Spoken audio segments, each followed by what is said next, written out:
Conversa com meu povo. Solenidade da Ascensão do Senhor. Enquanto esperamos a sua vinda. Dizem os Atos dos Apóstolos, Jesus foi elevado à vista deles e uma nuvem o retirou aos seus olhos. Continuavam olhando para o céu enquanto Jesus subia. Apresentaram-se a eles então dois homens vestidos de branco, que lhes disseram: Homens da Galileia, por que ficais aqui parados olhando para o céu? Este Jesus, que do meio de vós foi elevado ao céu, virá assim do mesmo modo como vistes partir para o céu.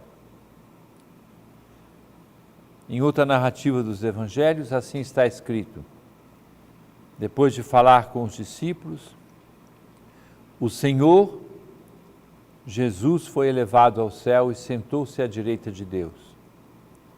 Então eles foram anunciar a boa nova por toda parte. O Senhor os ajudava e confirmava a sua palavra pelos sinais que a acompanhavam. Compromisso assumido. O mesmo Jesus vai manifestar-se como foi visto partir para o céu, mas permanece misteriosamente conosco. Eis que eu estou convosco todos os dias, até o fim dos tempos. Inaugurou-se então um novo tempo, o tempo do Espírito, entre a efusão do mesmo Espírito que celebraremos dentro de poucos dias no Pentecostes e a vinda gloriosa do Senhor. Este é também o tempo da Igreja, no qual a visibilidade das ações do Senhor é entregue à nossa responsabilidade. De formas diversas, o Senhor continua presente e até aqui o Senhor nos tem ajudado, dando-nos a certeza de que o fará sempre. Com esta disposição, continuamos clamando: Vem, Senhor Jesus. Quais são as tarefas confiadas à Igreja enquanto esperamos a vinda do Senhor? Cabe-nos olhar para a frente e para o alto, pois quem fica parado já está regredindo. Seremos diante do mundo homens e mulheres peregrinos de esperança, como nos propõe o tema e a espiritualidade do jubileu em curso. Na certeza do sentido da existência pessoal e da história, plantando esta força em todos os ambientes em que nos encontramos. Cabe-nos superar e ajudar a superar o desânimo e o esmorecimento. E o tempo em que vivemos lança à Igreja o desafio significativo que são as cidades, a pastoral e a mentalidade urbana, que envolvem não só os que habitam a cidade, mas também as pessoas que bebem da mesma mentalidade, levando em conta a circulação de ideias e costumes, cujos limites se ampliaram e provocam os cristãos a darem uma resposta, e esta é a evangelização, missão irrecusável da Igreja e dos cristãos. Nossa Igreja assumiu o compromisso de ser, aqui em Belém, uma igreja de portas abertas e contribuir para que a cidade e o mundo sejam repletos de alegria. Avançando nesse processo, especialmente diante da cultura urbana, cada vez mais abrangente, cabe-nos fazer da igreja a casa e a escola da comunhão. Se quisermos ser fiéis ao desígnio de Deus e corresponder às expectativas mais profundas do mundo. Para oferecer esta casa acolhedora aos homens e mulheres do nosso tempo, é fundamental que a igreja aponte para a santidade e a busca da perfeição da caridade. Ela deverá ser um apelo constante a uma vida melhor, sem nivelar pelo rodapé da existência os ideais a serem oferecidos. Cada vez que uma pessoa experimentar a vida da igreja, sentir-se-á convocada a ser santa. E os cristãos precisam estimular reciprocamente uns aos outros nesta aventura, contando também com o estímulo das gerações de santos e santas que são hoje oferecidos como exemplo. O alimento da santidade na igreja está na vida sacramental. Aqui resplandece de forma inequívoca a Eucaristia, o tesouro mais precioso da igreja. A Eucaristia é como que o coração pulsante que dá vida a todo o corpo místico da igreja. Um organismo social totalmente baseado no vínculo espiritual, mas concreto com Cristo. Como afirma o apóstolo Paulo, uma vez que há um só pão, nós, embora sendo muitos, formamos um só corpo, porque todos participamos do mesmo pão. Sem a Eucaristia, a igreja simplesmente não existiria. De fato, a Eucaristia é que faz de uma comunidade humana um mistério de comunhão, capaz de levar Deus ao mundo e o mundo a Deus. O Espírito Santo, que transforma o pão e o vinho no corpo de Cristo, transforma também quantos o recebem com fé em membros do corpo de Cristo, de modo que a igreja é realmente sacramento de unidade dos homens com Deus e entre eles. A ela se liga o edifício todo da vida espiritual e da oração que a igreja deve cultivar. Recolher-se em oração pessoal, fazer a leitura orante da Palavra de Deus, rezar em família, rezar na comunidade e em tantos grupos de oração nas várias modalidades existentes. Podemos pensar na grande quantidade de grupos de oração formados a partir dos movimentos eclesiais e carismas existentes na igreja. No tempo da igreja, que é o tempo de hoje, continuam os cristãos a missão de serem sal, luz e fermento, alimentados pela palavra de Deus. Muitas vezes será silencioso este testemunho.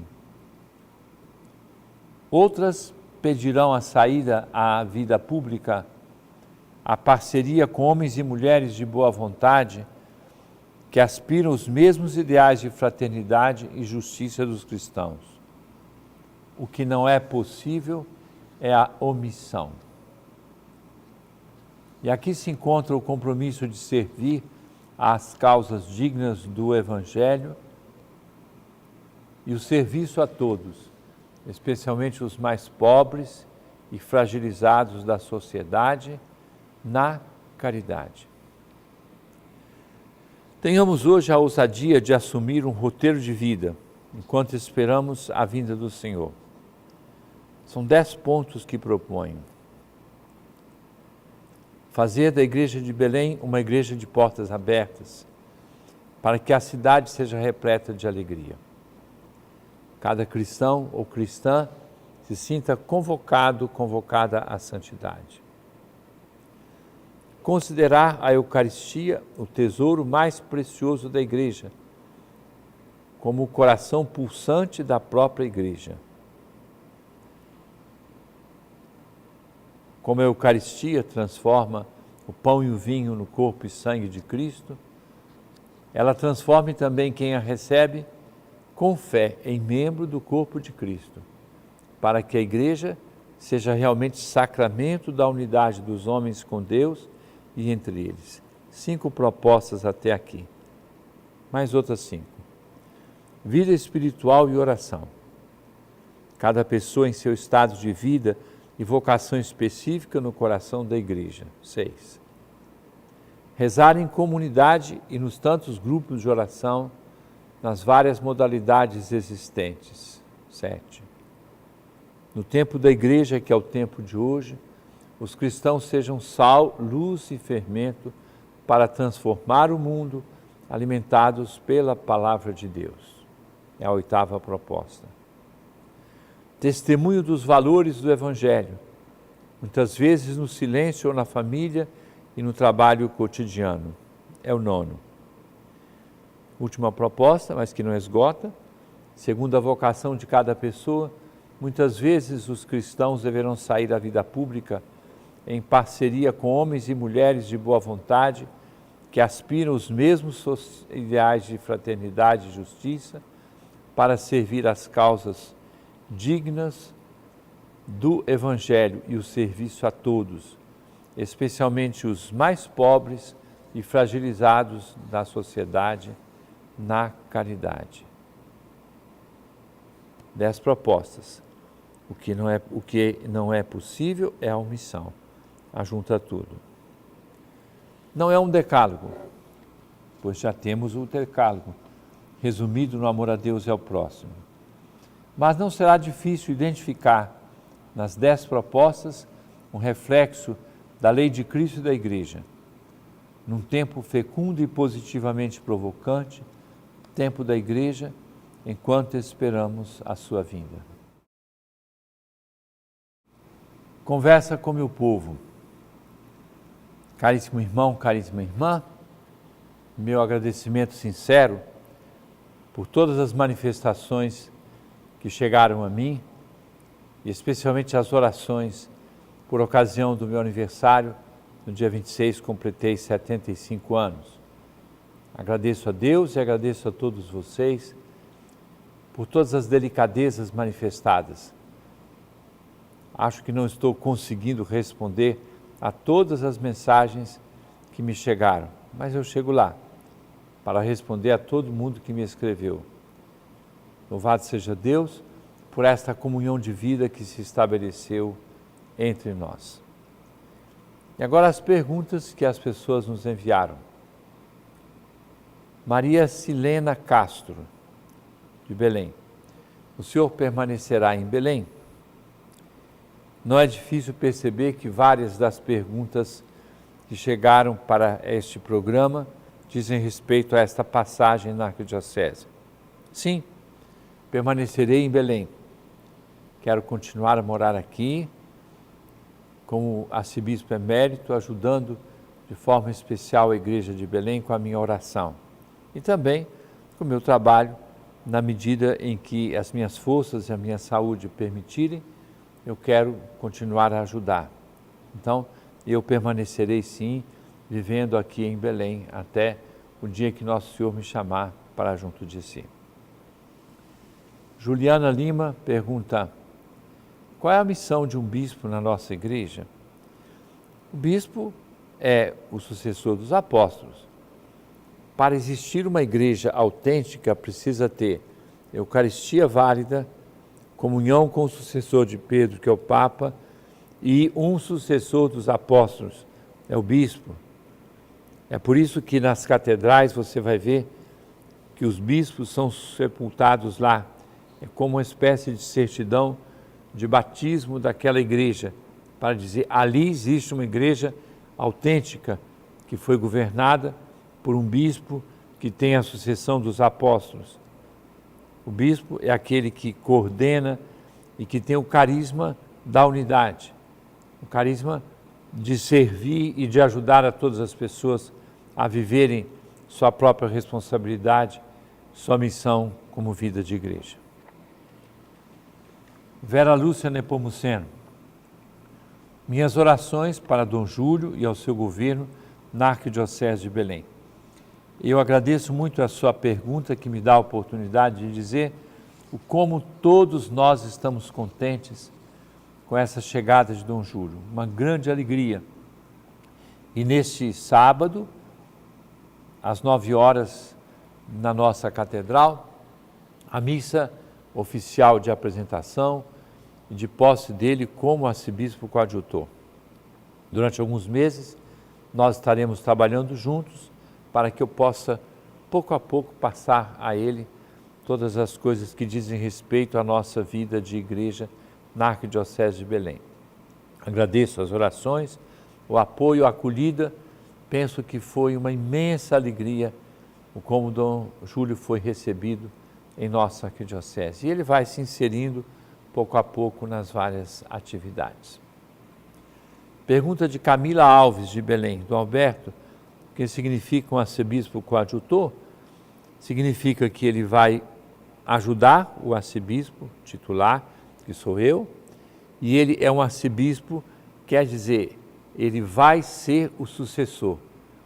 No dia em que o Papa Leão XIV receber e aceitar a minha renúncia, que já foi enviada, é claro, demora alguns meses. Então, quando ele aceitar a minha renúncia, então passa a ser o arcebispo de Belém. E eu me torno arcebispo emérito. Continuo ajudando aqui, mas como arcebispo emérito. Então, quem vai levar à frente a vida da igreja na arquidiocese é Dom Júlio, e com Dom Paulo seu auxiliar, e certamente quando ele pedir algum outro auxiliar para ajudá-lo. Nazaré Menezes, o senhor continuará apresentando Conversa com o Meu Povo? Nazaré, eu não posso assustar o Dom Júlio, não é? Então, durante esses dias eu estou passando para ele pouco a pouco, né?